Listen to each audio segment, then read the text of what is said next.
தொடர்ந்து மார்க்சிஸ்ட் கம்யூனிஸ்டை சேர்ந்த திரு அருணன் நம்மிடையே தொலைபேசி வாயிலாக இணைந்திருக்கிறார். அவரிடம் பேசலாம்.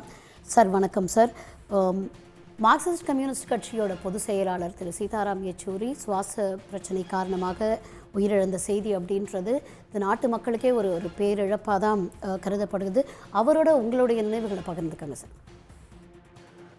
என்ன சொல்றதுன்னு தெரியல, ரொம்ப வேதனையாக இருக்கு. அவரை போல இனிய எளிய ஒரு தலைவர் இனி கிடைப்பாரான்னு எனக்கு தெரியல. அவ்வளவு அன்பானவர். எந்த ஒரு விஷயத்தை, ரொம்ப சிக்கலான விஷயத்தை கூட மிக எளிய முறையில எடுத்து சொல்லி அதற்கான உரிய தீர்வை சொல்லக்கூடிய பேராற்றல் மிக்கவர் எங்களுடைய தலைவர் தோழர் சீதாராம் யெச்சூரி அவர்கள். அவருடைய ஆங்கில உரைகளை மொழியாக்கம் செய்யக்கூடிய வாய்ப்பை பெற்றவன் நான். அப்போ அப்படி மொழியாக்கம் செய்யும் போதுலாம் நான் என்னை அறியாமல் அதிலே ஆழ்ந்து விடுவேன். அவ்வளவு அழகாக எடுத்து சொல்லுவாரு.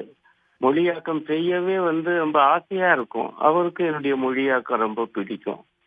அப்படி ஒரு ஒரு ஒரு ஆழ்ந்த ஒரு நட்பும் தோழமையும் கூட எங்ககிட்ட இருந்தது. அதையெல்லாம் தாண்டி அவர் இந்த நாட்டுடைய பேர் அபாயம் என்பது மதவெறி சக்திகள் தான். பாஜக தலைமையிலான அந்த அரசியல் சக்தி, அதை ஆட்டுவிக்கிற அரச சக்தி என்பதை உணர்ந்து அதை முறியடிப்பது இந்திய தொழிலாளி வர்க்கத்தினுடைய உடனடி தலையாய கடமை என்பதுல ரொம்ப உறுதியாக இருந்தவர். அதற்காக தனது வாழ்வையே அர்ப்பணித்தவர் என்று சொல்லுவேன். மக்களின் பிரதான எதிரி யார் என கண்டுபிடிப்பவன் தான் சரியான தலைவன். அதை உணர்ந்து அதன் அடிப்படையிலே அரசியல் வியூகங்களை அமைப்பவன் தான் மெய்யான தலைவன். அத்தகைய தலைவர் தோழர் சீதாராம் யெச்சூரி. அவருடைய மறைவு என்பது மார்க்சிஸ்ட் கட்சிக்கு இழப்பு என்பது மட்டுமல்ல, இந்த நாட்டுக்கே இழப்பு. இன்னும் கூட சொல்லுவேன், உலக தொழிலாளி வர்க்கத்துக்கு இழப்பு. ஏன்னா உலகில் உள்ள பல நாடுகளில் இவரை அழைத்து சர்வதேச அளவில் மார்க்சியம் பற்றி பேச வைத்து கேட்பாங்க.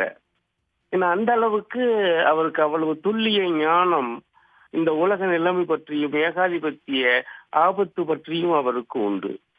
அதோட ரொம்ப பிடிச்சி அவருடைய உரைகளையும் சரி எழுத்துக்கள்லையும் சரி நம்முடைய தொன்மங்கள் பற்றி அவருக்கு ரொம்ப பூரண ஞானம் உண்டு.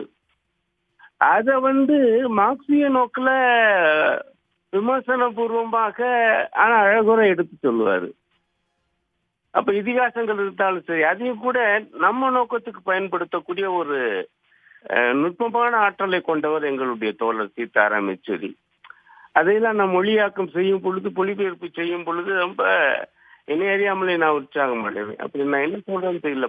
ஒரு பன்முக ஆற்றல் மிக்கவர். அவருடைய மறைவு என்பது உண்மையிலேயே உலக தொழிலாளி வர்க்கத்துக்கே பேரிழப்பு. தனிப்பட்ட முறையில எனக்கு தாங்க முடியாத துயரத்தை தந்திருப்பது. அதே போல அவருடைய எழுத்துலாம் பார்த்தீங்கன்னா சரி, ரொம்ப எளிமையா இருக்கும். அந்த எழுத்துல கூட ஒரு வகையான எதிரிகளை தாக்குவதில் நயம் இருக்கும், கிண்டல் கேலி இருக்கும். அது இனிமே யாருக்காவது வருமானு எனக்கு தெரியல. அத்தகைய ஒரு ஆற்றல் மிக்கவர்.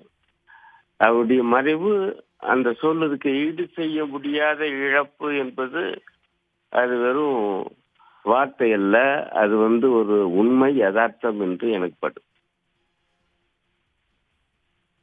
சமகால அரசியல் ஆளுமையை இழந்திருக்கிறதுன்றது வெறும் மார்க்சிஸ்ட் கட்சிக்கு மட்டுமல்ல, உலக தொழிலாளர் வர்க்கத்துக்கே ஒரு பேரிழப்புன்னு சொல்லியிருக்கீங்க. உங்களுடைய பார்வையை பகிர்ந்தமைக்கு நன்றி திரு அருணன். உடனுக்குடன் செய்திகளை தெரிந்து கொள்ள சன் நியூஸ் பெல் ஐகானை கிளிக் பண்ணுங்க.